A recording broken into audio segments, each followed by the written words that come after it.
بارٹینڈر دونوں کوہنیوں پر زور ڈالے اس کی جانب جھکا ہوا تھا۔ مریم کا ہاتھ اپنے بالوں تک گیا، وہ کھلے ہوئے تھے۔ اوہ، وہ آج ٹوپی پہننا بھول گئی تھی اور جوڑا بھی کھل چکا تھا۔ اس نے ہاتھ میں پکڑا گلاس کاؤنٹر پر رکھ دیا تھا اور دونوں ہاتھوں سے بالوں کو سمیٹنا شروع کر دیا۔ ہے، میں نے تعریف کی ہے، تم نے شکریہ بھی نہیں کہا۔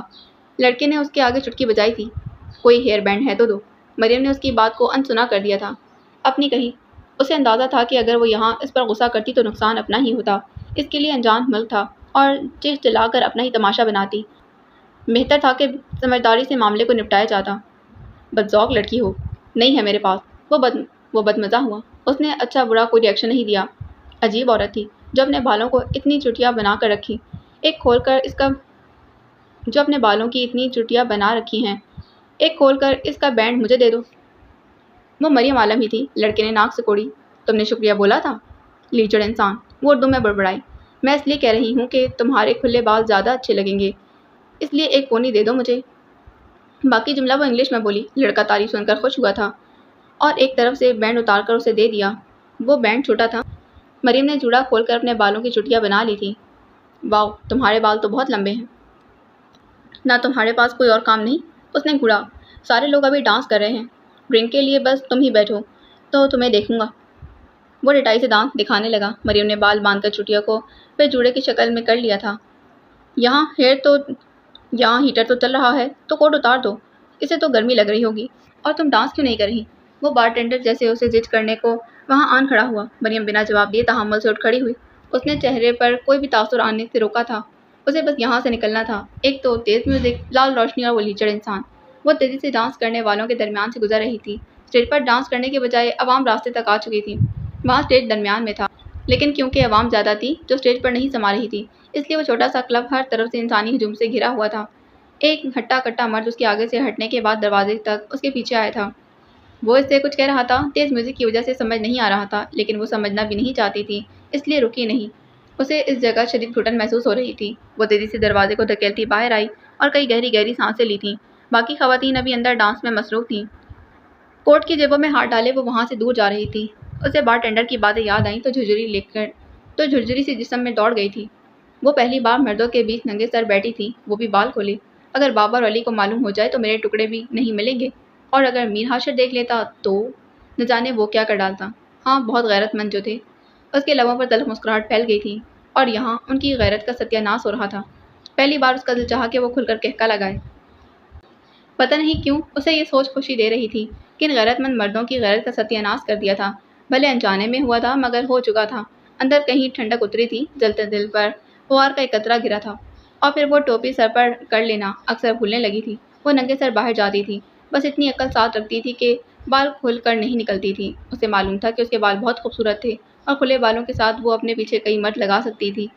اسے غیرت مندوں کی غیرت پر تازیانے لگانے تھے، اپنے آپ کو مصیبت میں نہیں ڈالنا تھا۔ سینڈی تمہارا پوچھ رہا تھا۔ وہ ایک کارٹن اٹھائے اسے مطلوبہ جگہ رکھنے لگی تھی کہ کرسٹینا کی آواز سنائی دی۔ مریم نے کارٹن رکھ کر مڑ کر اسے دیکھا۔ کون؟ وہ الجھے لہجے میں بولی۔ وہ جس کے بازو پر ٹیٹو تھا۔ مجھے واقعی نہیں سمجھ آ رہا کہ تم کس کا پوچھ رہی ہو۔ وہ جو پرسوں کلب میں تمہارے پیچھے دروازے تک آیا تھا۔ اتنا بلاتا رہا، تم نے سنا ہی نہیں۔ کہتا تمہاری دوست بڑی روٹ ہے۔ مریم نے پوری آنکھیں کھول کر اسے دیکھا۔ میں اس بندے کو جانتی بھی نہیں، اور وہ مجھے کیوں بلا رہا تھا؟ کیا بات کرنی تھی اسے؟ اس کا لہجہ خود بخود سخت ہو گیا تھا۔ اسے تم اچھی لگی تھی۔ میں اسے ٹکرائی تھی اور پھر آگے چلتی گئی۔ اتنی دیر میں اسے پسند بھی آ گئی۔ جب تم اپنا جوس پی رہی تھی وہ تب سے دیکھ رہا تھا، پھر بال باندھ کر تم جانے لگی۔ وہ تم سے بات کرنا چاہتا تھا۔ اس نے کہا کہ لڑکی کھلے بالوں میں اس قدر حسین لگ رہی تھی۔ استغفر اللہ، مریم کا چہرہ غصے سے سرخ ہوا۔ آج سے پہلے کبھی کھلے بالوں میں لڑکی نہیں دیکھی۔ سب کے بال اتنے پیارے نہیں ہوتے، اور پھر تو تم ایشین بیوٹی ہو۔ ہوں گے کیسے، ہر شے حفاظت کے ساتھ ہی اچھی لگتی ہے۔ مریم نے طنز کیا۔ اب جاؤ، مجھے کام کرنا ہے، اور اس ٹینڈی بلا کا میرے آگے پھر سے ذکر نہ کرنا۔ میرا موڈ ویسے ہی خراب ہے، ایسا نہ ہو غائبانہ گالیاں کھا بیٹھے وہ۔ غصے سے کہتی وہ کرسٹینا کے آگے سے ہٹ گئی تھی۔ کرسٹینا نے اس کے جواب کو سیریس نہیں لیا۔ وہ سینڈی بلا فیکٹری میں اسے ملنے چلا آیا تھا۔ مریم نے کوئی رسپانس ہی نہیں دیا۔ وہ شکل سے ہی عجیب سا لگتا تھا، ایک کان میں بالی، سلیو لیس شرٹ سے جھلکتے بازوؤں پر بنے خوفناک ٹیٹو۔ جب کرسٹینا نے اسے بلا کر اس کا تعارف کروایا، مریم اندھی گونگی اور بہری بن گئی تھی۔ اچھا کرسٹینا، تم نے مجھے کسی کام کے لیے بلایا تھا۔ کب؟ مجھے یاد نہیں۔ مریم اس کی آوازوں پر بہری بنی اپنا کام کرتی رہی۔ وہ عجیب ہی لڑکی تھی، اس کے منع کرنے کے باوجود بھی اس بندے کو اس سے ملانے لے آئی تھی۔ وہ چاہتی کیا تھی؟ مریم کہیں آتی جاتی تو تھی نہیں، اس لیے وہ سینڈی بیلا اس کے آنے جانے کے راستے پر کھڑا 2 دن سے تاڑتا رہا۔ تیسرے دن وہ سر جھکائے اپنے گھر جانے کو تھی کہ ذرا فاصلے پر بیٹھا وہ سینڈی بیلا اسے آتا دیکھ کر مسکرایا تھا۔ Hello beauty. مریم نے اسے دیکھ کر قدموں کی رفتار تیز کر دی۔ اب بس مجھ سے مزید صبر نہیں ہوتا۔ 5واں دن ہے، کرسٹینا کو پیسے دیے بتاؤ اور کتنے دن انتظار کرواؤ گی؟ جی؟ مریم ٹھٹک کر رکی۔ کیا کہا؟ اس بیوقوف کو اتنی کھلی بات بھی سمجھ نہیں آئی تھی۔ میں نے زیادہ پیسے اس لیے دیے کہ تم ایشین بیوٹی ہو۔ اس نے پھر آگے بڑھ کر مریم کے بازو سے پکڑ کر اسے اپنے قریب کیا۔ مریم کا سانس رک گیا تھا۔ صبر نہیں ہوتا۔ 5واں دن ہے، کرسٹینا کو پیسے دیے بتاؤ اور کتنے دن انتظار کرواؤ گی؟ جی؟ مریم ٹھٹک کر رکی۔ کیا کہا؟ اس بیوقوف کو اتنی کھلی بات بھی سمجھ نہیں آئی تھی۔ میں نے زیادہ پیسے اس لیے دیے کہ تم ایشین بیوٹی ہو۔ اس نے پھر آگے بڑھ کر مریم کے بازو سے پکڑ کر اسے اپنے قریب کیا۔ مریم کا سانس رک گیا تھا۔ اسے اتنی اچھی طرح بات کرنے والی، خود کو اس کی دوست کہنے والی، اس کا سودا کر چکی تھی۔ بات سمجھ میں آتے ہی اس نے خود کو چھڑانے کی کوشش کی۔ وہ ہٹا کٹا مرد تھا، وہ محض پھڑپڑا کر رہ گئی۔ اس کی مزاحمت پر وہ ہنسا۔ اس بات کا کیا مطلب سمجھوں؟ اور کتنے پیسے چاہیے تمہیں؟ روز کرسٹینا کہتی ہے آج وہ اتنے پیسے مانگ رہی ہے۔ پتہ ہے تم میری زندگی کی سب سے مہنگی عورت ہو۔ مریم نے اپنے دونوں ہاتھوں کے ناخن اس کے بازو میں کاٹ دیے۔ اس نے ایک جھٹکے سے اسے چھوڑا۔ مریم تیر کی تیزی سے بھاگی تھی اور اپنے گھر کا دروازہ کانپتے ہوئے ہاتھوں سے کھولنے لگی۔ پیچھے وہ اس کی تڑپتی مچھلی جیسی حالت دیکھ کر اونچی آواز میں کہکے لگاتے آ رہا تھا۔ وہ اطمینان سے چلتا اس کے گھر تک آ رہا تھا، جیسے اسے معلوم تھا کہ وہ اسے بچ کر کہیں نہیں جا سکتی۔ اسے کرسٹینا نے کہا کہ وہ گھر چلی جائے، کیونکہ آج وہ کہیں باہر گھومنے کا پروگرام رکھتی تھی۔ اسے کرسٹینا کی نظریں یاد آئیں۔ اف، یہ دروازہ کیوں نہیں کھل رہا؟ اس کے ہاتھ کانپ رہے تھے۔ مریم، ہمت نہیں ہارنی، جلدی کرو۔ اس نے خود کو حوصلہ دیا۔ اس کے گھر کے احاطے میں داخل ہو چکا تھا۔ دروازہ کھل چکا تھا۔ مریم نے جلدی سے اندر جا کر دروازہ لاک کیا۔ کیا وہ جانتی تھی کہ یہ عارضی تھا؟ وہ طاقتور مرد تھا اور وہ کسی بھی لمحے دروازہ کھول کر اندر آ سکتا تھا۔ اس نے جلدی سے اپنے بستر کے نیچے رکھے اپنے بیگ کو اٹھایا اور اسے لینے ہی آئی تھی۔ اسے کرسٹینا کے ساتھ نہیں رہنا تھا۔ اس بیگ میں اس کے ڈاکومنٹس تھے، زندگی کی جمع پونجی۔ وہ کانپتے ہاتھوں سے زپ کھول کر چیک کر رہی تھی۔ اس کی ڈاکومنٹس والی فائل تھی، موبائل، لیپ ٹاپ اور اس کے کپڑے بھی تھے، جبکہ اس کے پیسے گم ہو چکے تھے۔ اس کے حواس مزید اڑے۔ دروازے پر دستک ہو رہی تھی۔ اللہ، اب کیا کروں؟ اس کے دماغ میں وہ تھانے والی رات آنے لگی۔ اب حاشر نہیں تھا جو بچانے آتا۔ آج کوئی معجزہ نہیں ہونا تھا۔ آج اسے خود اپنے آپ کو بچانا تھا۔ دستک تیز ہونے لگی۔ اس نے بیگ کو دونوں جانب سے کندھے پر ڈالا اور ایک دوپٹہ نکال کر اسے ڈبل کر کے جلدی سے اسے اسکارف کی طرح اڑا تھا۔ وہ تیزی سے کمرے کے چاروں کونوں میں نگاہ دوڑا رہی تھی، کچھ ایسا جو اسے بچا سکتا۔ اب دروازے کو دھکا دیا جا رہا تھا۔ مریم نے ایک طرف رکھا گلدان اٹھا کر اسے دیوار پر دے مارا تھا۔ دونوں ہی لمحوں میں چکنا چور ہو گئے تھے۔ وہ تیزی سے جھک کر ان ٹکڑوں کو ہاتھ سے دروازے کے آگے دھکیل رہی تھی۔ اگر وہ دروازہ کھول کر اندر آتا تو اس کے پاؤں زخمی ہوتے۔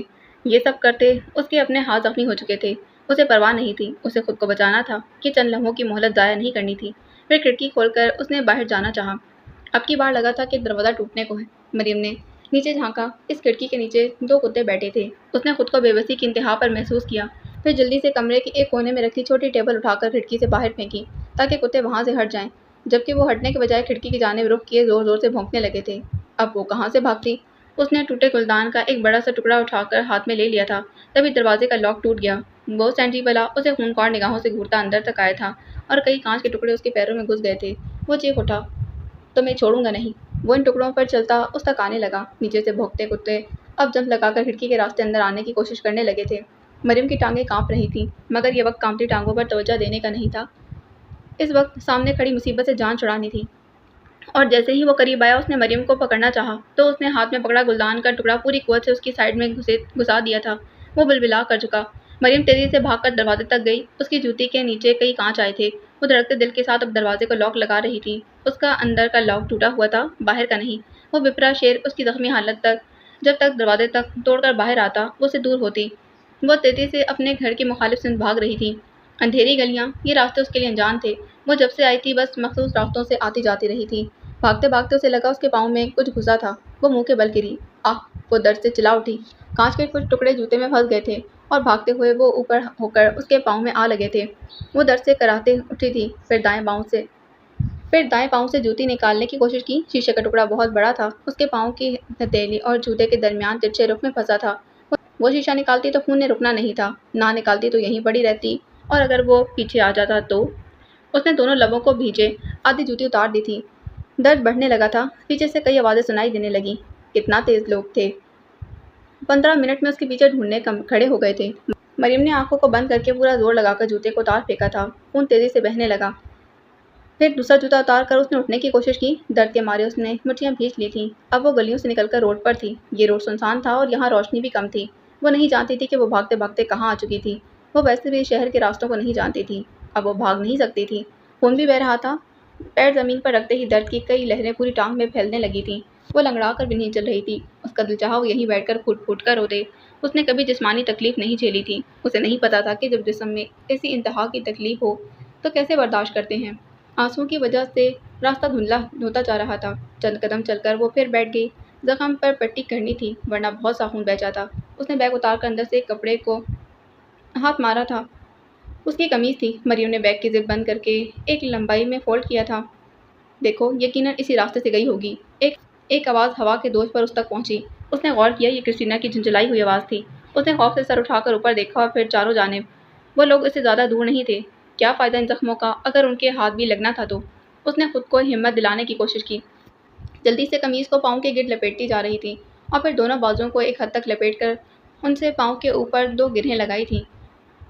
پہلی ہوا ہلکی تھی، اب ایک دم تیز ہوا آنے لگی تھی اور ہوا کے جھونکوں کے ساتھ ناگوار بو کے بھپکے آئے تھے۔ مریم نے ناک پر ہاتھ رکھا تھا۔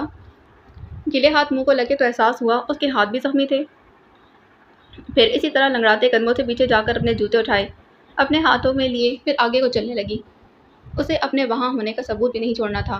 وہ ابھی تک شک میں تھے کہ وہ اسی راستے سے گئی ہوگی، تو یہ شک یقین میں نہیں بدلنا چاہیے تھا۔ وہ روڈ کے ایک سائڈ پر ہو کر چل رہی تھی۔ آوازیں اب صاف سنائی دینے لگی تھیں۔ وہ 4-5 لوگ آپس میں بول رہے تھے، مریم کو گالیاں دے رہے تھے اور کرسٹینا کی دھمکیاں۔ مریم نے رک کر چاروں جانب نگاہ دوڑائی۔ بدبو بڑھتی جا رہی تھی۔ نہ جانے کون سا علاقہ تھا، شاید شہر سے دور تھا، اس نے اندازہ لگایا۔ پھر آگے جا کر اسے 2 کچرے کے ڈرم نظر آئے۔ روڈ کی دوسری جانب بھی ایسے ہی 3 ڈرم رکھے تھے۔ وہ درد کی پرواہ کیے بنا تیزی سے چلتی رہی۔ دونوں ڈرم کچرے سے ابل رہے تھے۔ ایک طرف اندھیرا تھا مگر کچرے کی گندی بدبو نے اسے منہ پر ہاتھ رکھنے پر مجبور کر دیا تھا۔ روڈ پر ایک ساتھ کئی لائٹس ڈالی گئی تھیں۔ وہ اس کے بہت قریب آ چکے تھے۔ اس نے کچرے کے ڈرم کو دیکھا اور پھر ارد گرد پڑتی لائٹس کو دیکھا۔ آخری پناہ گاہ یہی کچرے کے ڈرم تھے۔ وہ اونچے ڈرم تھے۔ پہلے اس نے اپنا بیگ اندر ڈالا، پھر دونوں ہاتھوں کو ڈرم کی دیوار کی سطح پر جمائے خود کو بلند کیا۔ ہاتھوں میں شدید درد اٹھا تھا۔ وہ واپس نیچے ہوئی۔ لائٹس ابھی بھی ڈالی جا رہی تھیں۔ اگر اس پر بھی روشنی آ جاتی تو سارا کھیل ختم ہو جاتا۔ اس نے ہمت کر کے پھر سے ہاتھوں کی مدد سے خود کو اوپر کیا اور بائیں ٹانگ کو اوپر کر کے اندر کیا۔ بدبو مارے جا رہی تھی۔ پھر دائیں کو بھی اوپر کر کے اندر کیا۔ وہ کچرا تھا، کوئی ہموار زمین نہیں تھی۔ اس کے پاؤں اندر کو دھنس گئے تھے۔ وہ توازن نہیں رکھ پائی تھی۔ وہ ایک جانب گر پڑی۔ تبھی ایک تیز لائٹ کچرے کے ڈرم پر پڑی۔ مریم نے سانس روک لی۔ صرف چند لمحے کی چوک سے وہ بچ گئی تھی۔ اس نے اپنے دائیں ہاتھ کو سختی سے منہ پر اس طرح رکھا کہ اس کی ناک تک جاتی ہوا کا راستہ بھی رک گیا تھا۔ لائٹ حرکت کر رہی تھی۔ مریم نے اپنی پوزیشن کو ٹھیک کرنا چاہا۔ ہولے سے سر کو اٹھی تھی اور بیٹھنے کی کوشش کی اور چند انچ نیچے کھسک گئی تھی۔ قدم کو آوازیں قریب آتی جا رہی تھی۔ مریم نے دونوں ہاتھوں سے پاس پڑا کچرا اٹھا کر خود پر ڈالنا شروع کر لیا۔ بدبو موت تھی جیسے۔ وہ اپنی سانسیں روکے تیزی سے ہاتھوں کو حرکت دیے جا رہی تھی۔ ہاتھ اس کچرے سے بھر کر خراب ہو چکے تھے۔ وہ صرف خشک کچرا نہیں تھا۔ جب تک ان قدموں کی آواز اس ڈرم کے قریب ہوئی تب تک وہ خود کو مکمل طور پر اس کچرے سے ڈھانپ چکی تھی۔ اس نے زندگی میں کبھی اتنی بدبو نہیں سونگھی تھی۔ اسے اپنے جسم کے بہت سے حصوں پر کچھ نہ کچھ رینگتا ہوا محسوس ہونے لگا۔ وہ منہ کھول کر چیخ بھی نہیں سکتی تھی۔ پیچھے روڈ کے درمیان میں خون لگا ہوا تھا، جیسے اس کے پاؤں زخمی تھے، لیکن چند قدموں کے بعد خون کے نشان گم تھے۔ گئی تو گئی کہاں؟ اس کے ڈرم سے ذرا سے فاصلے سے یہ آوازیں اس تک آ رہی تھیں۔ خوف کے مارے اس کی ریڑھ کی ہڈی میں سنسناہٹ پھیل گئی تھی۔ یہ گھر میں گزری اس رات سے کئی زیادہ خوفناک رات تھی۔ وہ رات کچھ بھی نہیں تھی۔ وہ اندر ہی اندر گھٹ گھٹ کر رو رہی تھی۔ وہ منہ کھول کر نہیں رو سکتی تھی، جسم پر چلتے کیڑے منہ میں نہ گھس جاتے۔ اپنی ناک کو اس نے دبا کر رکھا ہوا تھا۔ منہ پر رکھے ہاتھ کی انگلیوں سے بھی کبھی خلا پیدا کر کے ایک لمبی سانس لیتی اور پھر درمیان میں رک جاتی۔ ساتھ ہی کئی گنا تیز بدبو کے بھپکے آتے تھے۔ عزت کے جانے کے خوف سے وہ پسینہ پسینہ ہوئے جا رہی تھی۔ اس کے آنسو اس کی آنکھوں میں ہی جم گئے تھے۔ ہو سکتا ہے کسی اور کے خون کے نشان وہ یہاں آئی ہی نہ ہو۔ جس کے بھی خون کے نشان ہیں وہ یہاں سے زیادہ دور نہیں جا سکتا۔ یا تو وہ اڑ کر ہوا میں گھس گئی ہے یا اسے کوئی اٹھا کر لے گیا ہے۔ سب گروپ کی صورت میں ادھر ادھر دیکھتے بول رہے تھے، تمہاری غلطی ہے، تم نے کہا تھا اس کے آگے پیچھے کوئی نہیں، نہ کسی کو فون کرتی ہے، نہ کوئی پوچھنے والا نہیں آئے گا، آسان لڑکی ہے۔ ایک بولتے ہوئے کرسٹینا پر الٹ پڑا تھا۔ ہاں تو ایسی ہی تھی، میں نے جھوٹ نہیں بولا، اتنی معصوم لگتی تھی، مجھے کیا پتا سینڈی کو اتنا زخمی کر کے جائے گی۔ اس نے صفائی دی۔ اب جو بھی ہو تم ہمارا نقصان پورا کرو۔ اس لڑکی کے لیے ہم نے تمہیں بہت پیسے دیے تھے، کل تک مال بھیجنا ہے، لڑکی گم ہے، اب اس کی جگہ تمہیں بھیج دیں؟ وہ چلایا تھا۔ نہیں، دیکھو وہ یہیں کہیں ہوگی، یہاں سے آگے 5 منٹ کی واک کے بعد سمندر ہے، وہ وہاں تک گئی ہوگی، وہاں دیکھ لیتے ہیں۔ اگر وہ سمندر میں چھلانگ لگا چکی ہوئی تو ہمارا ہر جانا کون بھرے گا؟ سوچینا کی کراہتی آواز آئی تھی۔ شاید ایک آدمی نے اس کے بال جکڑ لیے تھے۔ پہلے کبھی دھوکہ دیا ہے تم لوگوں کو جو اب دوں گی؟ وہ غصے سے چیخ اٹھی تھی۔ مریم کھانسنا چاہتی تھی لیکن وہ خود کو حرکت کرنے سے بھی باز رکھے ہوئی تھی۔ کچرے میں ذرا سی بھی ہلچل ہوتی تو وہ چیک کرنے آ پہنچتے۔ ٹھیک ہے، پہلے ان ڈرموں کو چیک کر لو، یہاں نہ چھپ گئی ہو، ایک آدمی نے کہا، اور 2 آدمی آگے بڑھ کر اس کے ساتھ والا ڈرم چیک کرنے لگے۔ تم جاؤ ذرا بیچ تک ہو کر آؤ، ان کا باس حکم دے رہا تھا۔ وہاں کچرے میں پڑے مریم کی سانسیں بدبو کے مارے رکنے لگی تھیں۔ یا اللہ، شاید وقت آخر آن پہنچا ہے، اس سے اب مزید وہاں سانس نہیں لیا جا رہا تھا۔ وہ مریم کے ڈرم کو چیک کرنے لگے تو ان کے باس نے وہاں پر لائٹ ڈالی اور ڈرم کو دیکھ کر منع کر دیا۔ ایسے گند میں کون چھپتا ہے، اور لڑکیاں تو کبھی نہیں، اس نے کوئی اور راستہ ڈھونڈا ہوگا، یہاں نہیں ملتی تو کہیں اور ہوگی۔ وہ 2 مرد کچرے کو یہاں وہاں کرتے رک گئے تھے۔ وہ باس کے پاس آئے، سینڈی کے زخمی ہونے کی اطلاع پولیس کو نہیں دے سکتے تھے، ذرا سی غلطی پر پورا گروہ پکڑا جا سکتا تھا۔ ایسا کرو، سرینا کو مارو اور اس کی شکایت لکھواؤ، وہ لیگل ہے، اسے پولیس نہیں پکڑے گی۔ اور ہاں شکایت مریم عالم کے نام سے کی ہو، وہ ہے تو یہی کہیں، بس یہ ملک چھوڑ کر نہ جائے۔ سینڈی اور کسٹرینا کی وجہ سے خواہ مخواہ اس لڑکی پر پیسہ لگا دیا، اس سے اچھا کوئی اور دیکھتے۔ ضروری مسلم گرل دیکھنی تھی، اب دیکھو کیا کچھ بھگتنا پڑ رہا ہے۔ ہمیشہ کہتا رہا کہ کمزور لڑکیاں ڈھونڈو، تو مجھے کب پتا تھا کہ وہ اتنی معصوم دکھنے والی ٹارزن نکلے گی۔ دوسری طرف کے ڈرم چیک کر کے کسٹرینا نے آتے ہوئے آخری بات سنی تھی اور چل کر بولی۔ اس وقت وہ خود غصے سے بھر چکی تھی، یہ مریم عالم اسے مل جاتی تو اسے لٹکا دیتی۔ ان کی باتوں سے مریم کو اندازہ ہو چکا تھا کہ وہ مافیا کے لوگ تھے۔ اس نے کبھی نہیں سوچا تھا کہ اس چھوٹے سے ملک میں بھی مافیا ہو سکتا ہے۔ اس کا خیال تھا کہ دنیا سے پرے تھا تو دنیا سے بہت اچھا تھا، مگر یہ بات کبھی نہیں بھولنی چاہیے کہ اچھے برے لوگ تو ہر جگہ پائے جاتے ہیں۔ وہ ملک و قوم کی پہچان سے ماورا ہوتے ہیں، وہ کسی قوم اور ملک کی پہچان نہیں ہو سکتے، ان کی اپنی پہچان ہوتی ہے۔ شیطان کے ساتھی جو کسی بھی قوم میں پیدا ہو سکتے ہیں، کسی بھی ملک میں پیدا ہو سکتے ہیں، اور اگر برائی نہ ہو تو اچھائی کا پتہ کیسے چلے؟ یہ برے لوگ ہی تو اچھے لوگوں کی قدر کرواتے ہیں۔ دنیا بھر انہیں سراہتی ہے کہ تم اچھے ہو، تم شیطان کی اولاد سے نہیں، تم خوش قسمت ہو، تم اپنے وجود کو کسی اور کے لیے تکلیف کا باعث نہیں بناتے، جو اپنے دماغ کو لوگوں کے نقصان پر خرچ نہیں کرتے۔ وہ لوگ وہاں سے نہیں ہٹے تھے، وہاں چہل قدمی کر رہے تھے، اپنے آگے کے لائے عمل تیار کر رہے تھے اور اپنے 2 ساتھیوں کا انتظار کر رہے تھے جو مریم عالم کو ڈھونڈنے سمندر تک گئے تھے۔ مریم کو جسم پر کیڑوں کی سرسراہٹ محسوس ہو رہی تھی، اب بند آنکھوں سے آنسو گرنے لگے تھے۔ وہ ڈر کر آنکھیں نہیں کھول پا رہی تھی، کہیں آنکھ میں ہی نہ کچھ چلا جائے۔ آواز نہیں نکل رہی تھی، پکڑی نہ جائے، کھل کر سانس نہیں لے رہی تھی، بدبو کے مارے دماغ کی رگیں پھٹنے کو ہو رہی تھی۔ اس کے پیروں کے نیچے نہ جانے کس قدر گندگی تھی کہ اسے اپنے پیر لتڑے ہوئے محسوس ہو رہے تھے۔ اس کے سر پر اسکارف تھا تو بالوں میں بھی ابھی تک کچھ نہیں گیا تھا، کیونکہ جو کچرا سر پر تھا وہ خشک تھا اور شاپر کا انبار تھا، مگر گندگی نہیں تھی۔ وہ ساکت پڑے تھک گئی تھی، اسے اپنا جسم اکڑتا محسوس ہو رہا تھا لیکن وہ حرکت نہیں کر سکتی تھی۔ ذرا سی سرسراہٹ پر وہ اس تک آ جاتے، اسے کسی مافیا گروپ کے ہتھے نہیں چڑھنا تھا، بھلے اس کچرے میں ہی موت آ جاتی۔ پسینے کی وجہ سے کپڑے جگہ جگہ سے جسم سے چپکنے لگے تھے اور اب کیڑے کاٹ رہے تھے۔ شاید 1 گھنٹے سے اوپر کا وقت ہو چکا تھا، مریم کے حواس اب اس کا ساتھ چھوڑ رہے تھے، وہ اسے زیادہ ٹارچر برداشت نہیں کر سکتی تھی۔ اس نے سوچا کہ وہ ان کے جانے کے بعد نکل جائے گی، مگر وہ وہاں کھڑے اپنے آگے کی پلاننگ کر رہے تھے۔ تو میری موت اس کچرے کے اندر لکھی تھی؟ اس کا ذہن ہولے ہولے غنودگی میں جا رہا تھا۔ میرے اللہ، بہت بدبو ہے، گھٹن ہے، سانس نہیں آ رہی۔ وہ زندگی اور موت کی درمیانی راہ پر کھڑی تھی۔ شاید وقت آخر ہے۔ اللہ، میں مر رہی ہوں، آپ گواہ رہنا، میں گواہی دیتی ہوں کہ اللہ آپ واحد ہیں، آپ طاقتور ہیں، زمین اور آسمان کے مالک ہیں، بن ستونوں والے اونچے آسمان کے مالک، خالق ہیں، آپ میرے رب ہیں، میں نے آپ اس وقت بھی کسی کو شریک نہیں کیا۔ وہ اپنے آخری کلمات ذہن میں ترتیب دے رہی تھی۔ ٹھیک ہے، موت سامنے تھی، ابھی بھی سانسوں کی مہلت تھی۔ اس آخری وقت میں سب سے اہم کام اپنے ایمان کو پھر سے دہرانا تھا۔ بھلے زبان نہیں ہلا سکتی تھی کہ کندھے پر فرشتے بیٹھے لکھتے، اس کی بات تو اللہ سے تھی نا، وہ تو دل کی بات بھی سن سکتا ہے۔ تو وہ آخری سانسوں میں اپنی زندگی کا سب سے آخری کام کر رہی تھی۔ ضروری نہیں کہ یہ مہلت سب کو نصیب ہو۔ میں گواہی دیتی ہوں کہ محمد صلی اللہ علیہ وآلہ وسلم آخری نبی ہیں۔ اللہ، وہ اب اپنے ہوش کھوتی جا رہی تھی، ہر جانب بدبو کا راج تھا اور جسم پر کاٹتے کیڑوں کو کھانے کو بہت کچھ مل گیا تھا۔ امی، مجھے نیند آ رہی ہے۔ امی، ابو جی، بیگ لینا ہے، کل بازار، حاشر، میرا پاؤں دکھ رہا ہے، پتہ نہیں کیا ہوا، علی، تم، ردا اور ساشا۔ اس کے دماغ میں سب گڑبڑ ہو رہا تھا، کبھی ایک سین دماغ میں ابھرتا اور فوراً ہی دوسرا اس کی جگہ لے لیتا۔ اللہ میں گواہی بدبو او پاؤں میرا سر کہاں لا لا الہ الا شریک لا الہ الا لا شریک۔ اس الفاظ کے بعد اس کے دماغ نے اس کا ساتھ مکمل طور پر چھوڑ دیا تھا۔ اس کا منہ پر رکھا ہاتھ ڈھیلا ہو کر اس کے منہ سے ڈھلک کر ایک طرف ہو گیا تھا۔ دوسرا ہاتھ گن میں کہیں پھنسا تھا، جسم بھی ڈھیلا ہو کر مزید نیچے کو سرک گیا تھا۔ یہ صبح کے 6 بجے اٹھ کر کہاں جا رہے ہو؟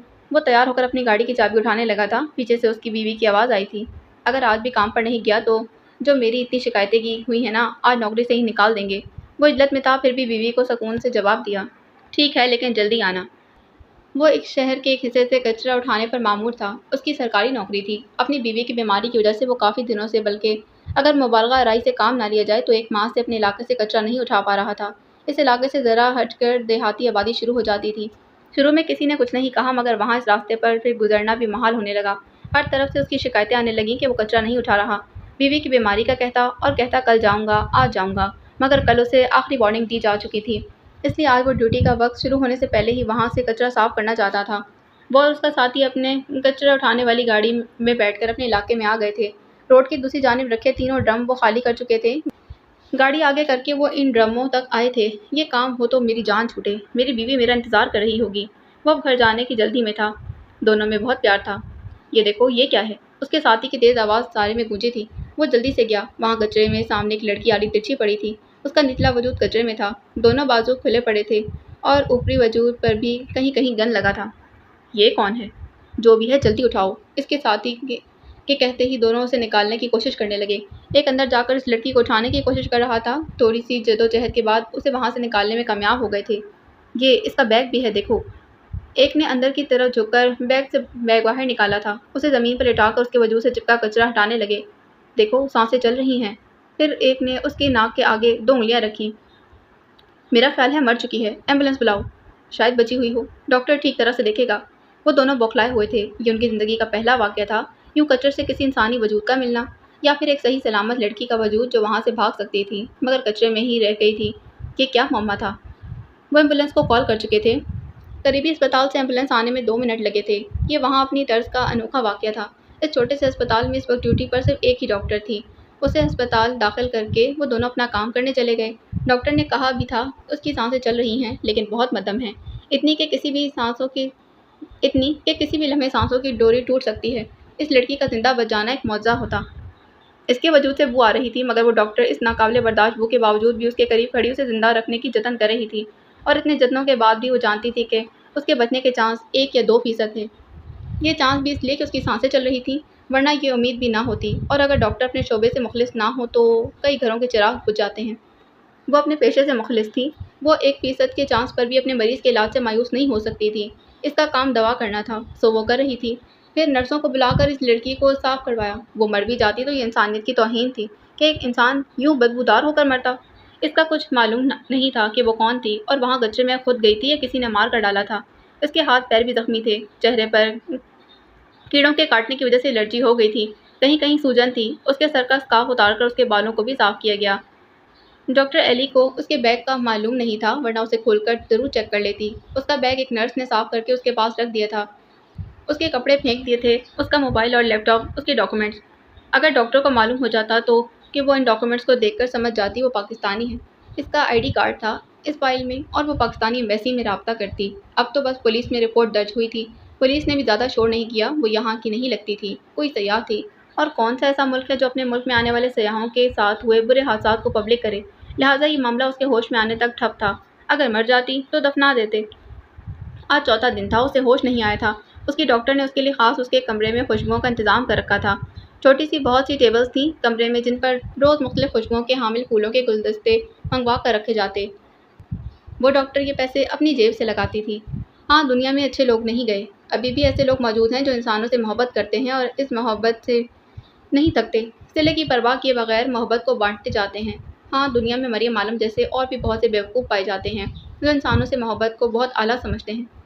نرسوں نے کہا، ڈاکٹر صاحبہ، جس سے صرف 1% زندگی کی امید ہے، اس کے لیے آپ اتنا کیوں کر رہی ہیں؟ اور صحیح جواب وہ خود بھی نہیں دے سکتی تھی کہ وہ اتنا آؤٹ آف دا وے جا کر یہ سب کیوں کر رہی تھی۔ وہ بہت اچھی ڈاکٹر تھی، مگر اسے ایسے محسوس ہوتا جیسے اسے کسی نے حکم دیا ہو، اس کا خیال رکھو، وہ کسی کو بتا نہیں سکتی تھی کیونکہ کسی نے ڈائریکٹ آ کر اس لڑکی کے متعلق کچھ بھی نہیں کہا تھا، یوں جیسے دل پر ایک الہام اترا تھا۔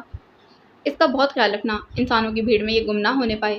وہ ڈاکٹر خود کو اپنے دل کے ہاتھوں بے بس پاتی تھی۔ وہ ایک دن میں کئی بار اپنے مریضوں سے فارغ ہو کر اسے صرف ایک نگاہ دیکھنے کے لیے آتی تھی، اس کی چلتی سانسوں کو سنتی، مشینوں پر نظر جمائے رکھتی، پھر اپنے کام پر چلی جاتی۔ پھر پورے 7 دنوں بعد اس نے آنکھ کھول دی تھی۔ ڈاکٹر تو ایک طرف اس کے لیے آنے والی نرسیں بھی حیرت اور خوشی کا اظہار کر رہی تھی۔ ایک معجزہ تھا جو رونما ہو چکا تھا۔ جہاں 50% کے مریض بھی بعض اوقات نہیں بچ پاتے، وہاں 1% والی نے آنکھیں کھول کر ان سب کو جذباتی کر دیا تھا۔ اس نے کمرے کے ارد گرد نگاہیں ڈالیں، کمرہ پھولوں سے بھرا تھا، لیکن پھر بھی اسے کہیں قریب سے تعفن زدہ بو محسوس ہوئی تھی، بہت ناگوار، ناقابل برداشت۔ اس نے میکانکی انداز میں ناک اور منہ ڈھانپا تھا۔ تمہارے لیے میں نے پھول منگوائے ہیں، تمہیں ان کی خوشبو پسند آئی؟ ڈاکٹر اس پر جھکی نرمی سے کہہ رہی تھی۔ یہاں اتنی بدبو کیوں ہے؟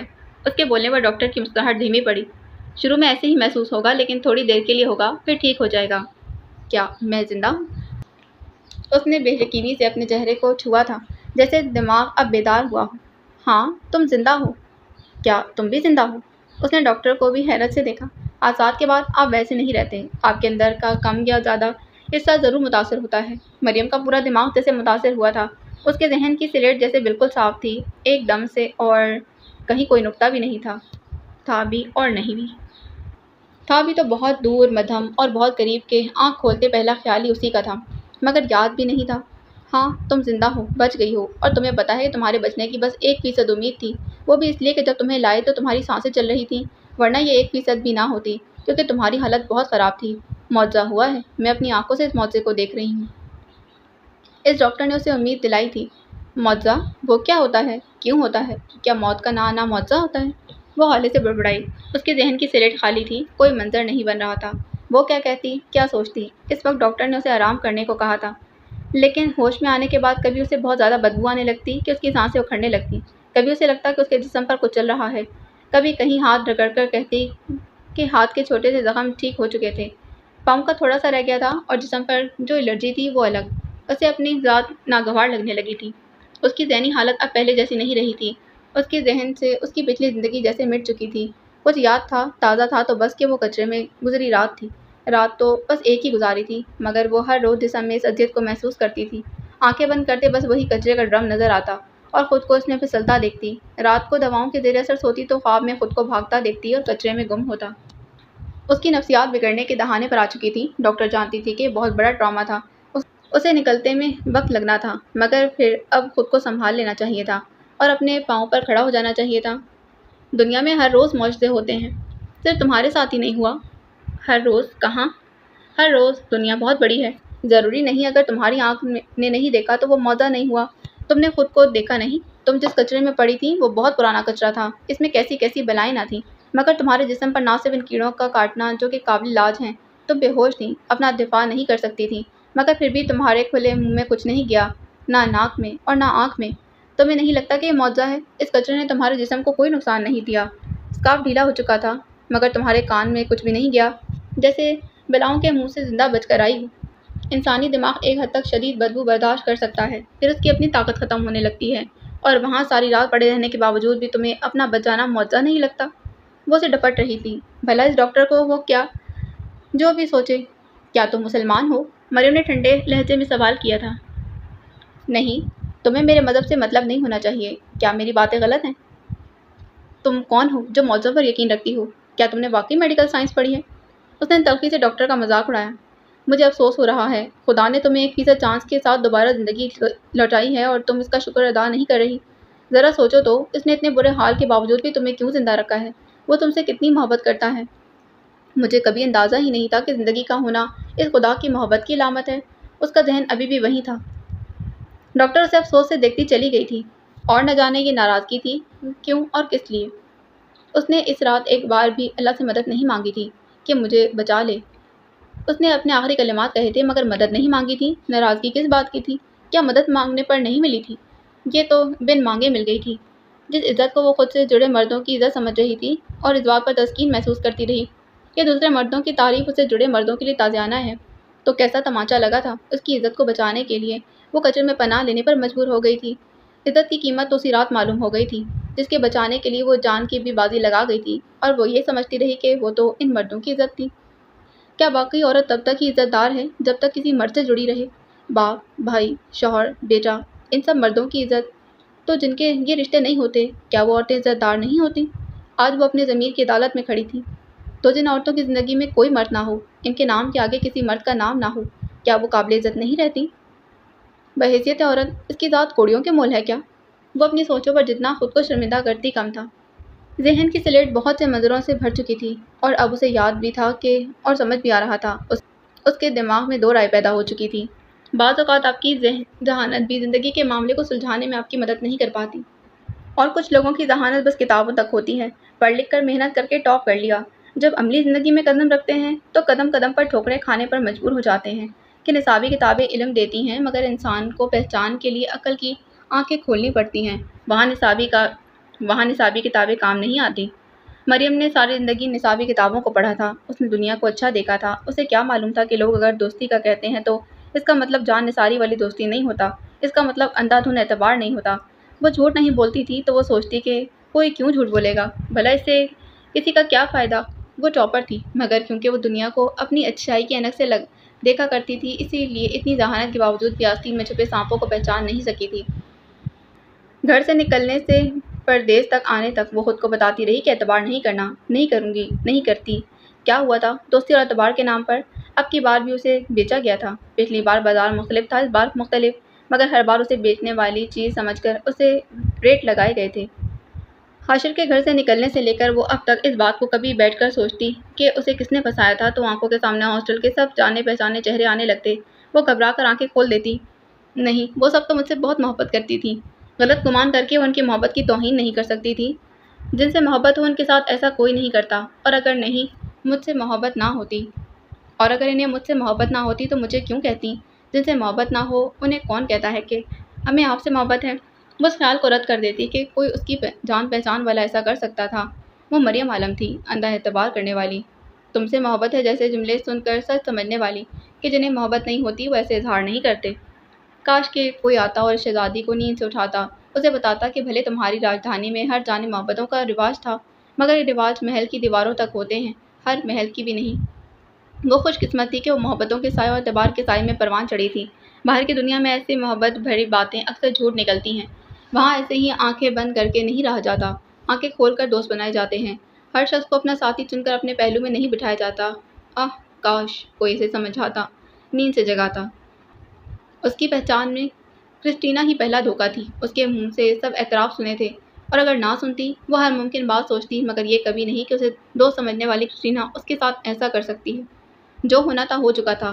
پچھلے مجرم کو وہ نہیں جانتی تھی، مگر اس بار کی مجرم کو وہ جانتی تھی۔ اس بات نے اسے زمین پر لا پٹکا تھا۔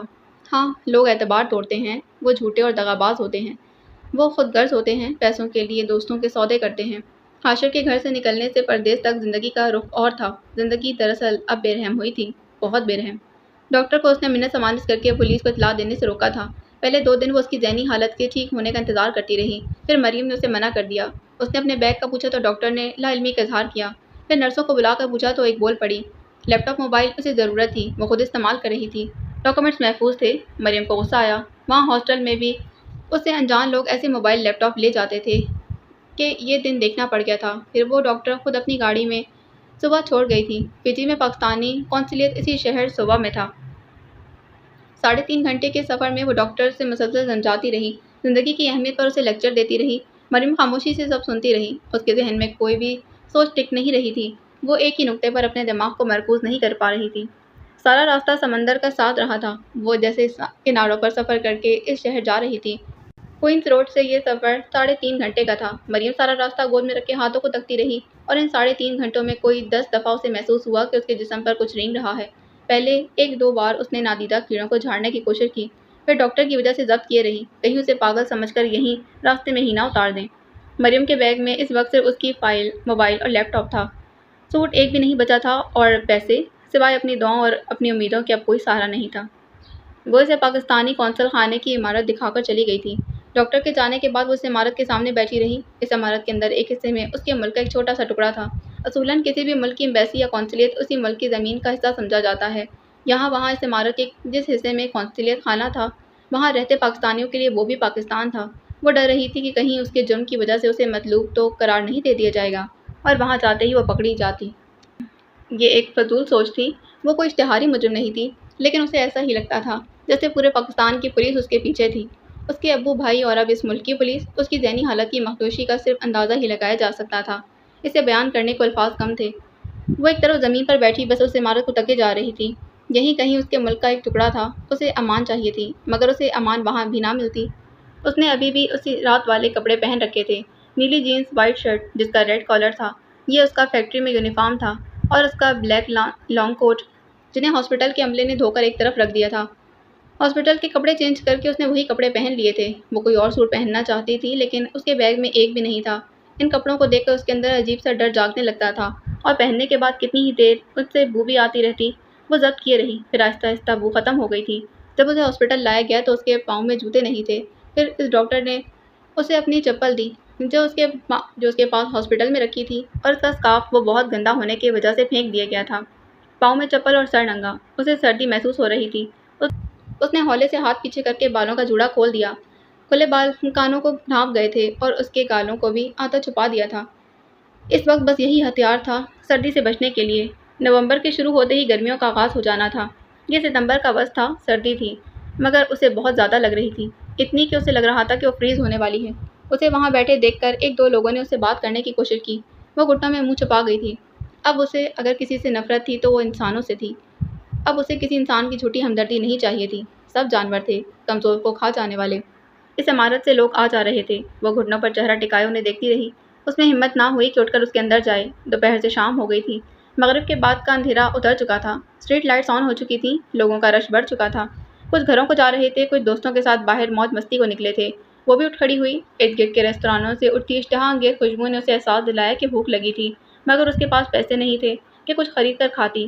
وہ لب بھیجے سر جھکائے اس عمارت کے ارد گرد چلتی رہی۔ ایک ہی جگہ بیٹھنے سے اب سب کی توجہ کا مرکز بن رہی تھی۔ اس نے اسٹریٹ کا نام یاد کر لیا تھا۔ وہاں سے مڑ کر دوسرے روڈ پر آ گئی تھی، پھر الٹا چکر لگا کر پھر سے اس عمارت کے سامنے آ کھڑی ہوئی۔ پھر رات گئے وہ ایسے ہی کبھی ایک طرف جاتی کبھی دوسری طرف۔ بھوک اور بیماری کی وجہ سے اسے چلا نہیں جا رہا تھا۔ وہ بمشکل ایک قدم رکھتی اور پھر خود کو سنبھالتی۔ جہاں تھکتی وہاں فٹ پاتھ پر ایک طرف بیٹھ جاتی۔ انسانوں کی اس بھیڑ میں وہ اکیلی تھی، تنہا اور لاوارث۔ رات گئے جب رش کم ہوا تو وہ پھر سے اس عمارت کے سامنے آ بیٹھی تھی۔ اب دوسری جگہ پر بیٹھی تھی۔ ارد گرد کی دکانیں، آفسز سب بند ہو چکا تھا۔ آکلینڈ اسٹریٹ پر اکا دکا لوگ تھے۔ وہ اندھیرے میں بیٹھی تھی، اس لیے کسی کی اس پر نظر نہیں گئی تھی۔ رات کے اس وقت سردی کا زور بڑھ چکا تھا اور سمندر قریب ہونے کی وجہ سے ٹھنڈی ہوا چل رہی تھی۔ وہ سکڑ کر دیوار سے ٹیک لگائے بیٹھی تھی۔ اسے اپنا گھر یاد آ رہا تھا۔ وہاں کبھی بھی اتنی سردی نہیں لگی تھی۔ زندگی تو بس گھر کی چار دیواری میں ہی ہوتی تھی۔ وہ چار دیواری کیا گئی تھی، اس کے لیے تو زندگی ہی ختم ہو گئی تھی۔ وہ زندگی میں پہلی لاوارث رات گزار رہی تھی۔ اسے نہیں معلوم تھا کہ ابھی آگے ایسی بہت سی راتیں آنی تھیں جو اس رات سے بھی بدتر ہونی تھی۔ اسے نیند آ رہی تھی، مگر بھوک کی وجہ سے پیٹ میں درد تھا، جسم میں نقاہت تھی اور جسم پر رینگتے کیڑے۔ نیند آ کر بھی نہیں آ رہی تھی۔ اس نے تھک کر گھٹنوں میں سر دے دیا تھا۔ تنگی والی رات تھی، مگر گزر گئی تھی۔ سویر کی چہل پہل کے ساتھ وہ بھی اٹھ کھڑی ہوئی۔ ایک قریبی شاپنگ سٹور میں جا کر واش روم استعمال کیا، پھر دوبارہ اپنی جگہ پر آ گئی تھی۔ گزری رات اسے زندگی کے نئے سبق پڑھا گئی تھی۔ کوشش کے بغیر ہار نہیں ماننی۔ کیا معلوم یہ لوگ مجھے نیا پاسپورٹ بنا دیں، پرانا تو فیکٹری کے مالک کے پاس تھا۔ جب دن پوری طرح نکل آیا تو وہ خود کو وہاں اندر جانے کے لیے تیار کر رہی تھی۔ پھر 11 بجے وہ ہمت کر کے چھوٹے چھوٹے قدم اٹھاتی عمارت کے اندر داخل ہوئی۔ اپنی دھڑکن کانوں میں سنائی دے رہی تھی۔ ہاتھ کانپ رہے تھے، ٹانگیں بے جان سی ہو رہی تھیں، مگر یہ اسے خود کرنا تھا۔ خود کو بچانے کے لیے اپنے بیگ کو سینے سے لگائے وہ قونصلیٹ آفس کے دروازے پر کھڑی تھی۔ چند لمحوں کے لیے گہری سانسیں لی، پھر اندر داخل ہو گئی۔ سامنے کچھ لوگ ڈیسک کے پیچھے بیٹھے کام کرتے نظر آئے۔ اس کے ہم وطن۔ پردیس نے ہم وطنیوں کی اہمیت اچھے سے سمجھا دی تھی۔ اس کی آنکھیں نم ہوئیں۔ ہاں، انسانوں کی بھیڑ میں سب جانور تھے، مگر وہ تو اس کے اپنے تھے۔ وہ اسے اس مصیبت میں اکیلا نہیں چھوڑ سکتے تھے۔ اس کا دل پھر سے خوش فہم ہوا۔ لمحوں میں ان کے چہرے دیکھ کر امیدیں باندھ لی تھیں۔ بے وقوف مریم، میں نے نیا پاسپورٹ بنوانا ہے۔ میں پاکستانی ہوں، میرا پرانا پاسپورٹ گم ہو گیا ہے۔ وہی جانب ایک ڈیسک کے سامنے کھڑی بول رہی تھی۔ اس کی ٹانگیں کانپ رہی تھیں۔ اس کا دل چاہا وہ اسے بیٹھنے کی آفر کرے۔ بیٹھے محترمہ، اپنا تعارف کروائیں۔ اور تعارف پر وہ اسے گھورتا ایک دوسرے کمرے میں بنے آفس میں لے آیا تھا۔ وہاں ایک آفیسر کرسی کے پیچھے بیٹھا اینک لگائے کوئی کاغذ دیکھ رہا تھا۔ پھر اس کے تعارف پر وہ سیدھا ہو بیٹھا۔ اس کے بعد اس کی خوب کلاس لی گئی تھی۔ نادی پولیس اس کی فیکٹری کے مالک سے پاسپورٹ لے کر یہاں انہیں ثبوت دکھا گئی تھی کہ آپ کی شہری ہماری شہری کے ساتھ اتنا برا سلوک کر کے گئی ہے۔